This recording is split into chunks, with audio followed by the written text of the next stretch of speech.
Hi, my name is Buck Dumanch with Holiday Automotive Service. Today I'm going to show you how to check your wipers properly and how to determine if they're in due for replacement.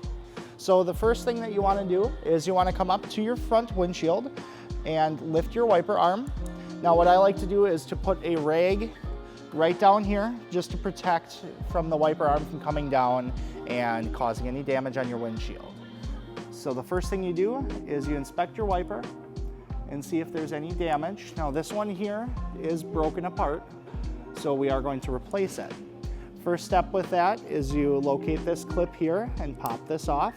Some wipers will have a retention tab at the bottom here that you have to push upwards on to pull back. This one does not, so you just pull straight back and lift off, the wiper will come off.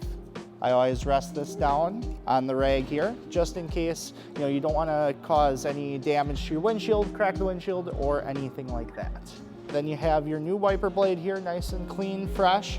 So then installation is just the opposite of how we took it apart.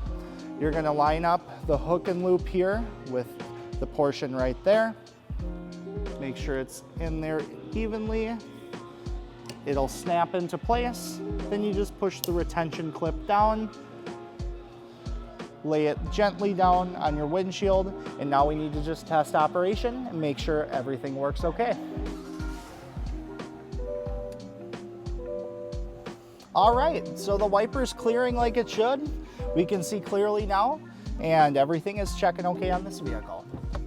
Well, I hope this video reaches you well and you learned a bit about changing your wiper blades. Thank you very much for watching, and thank you for driving with us here at Holiday Automotive.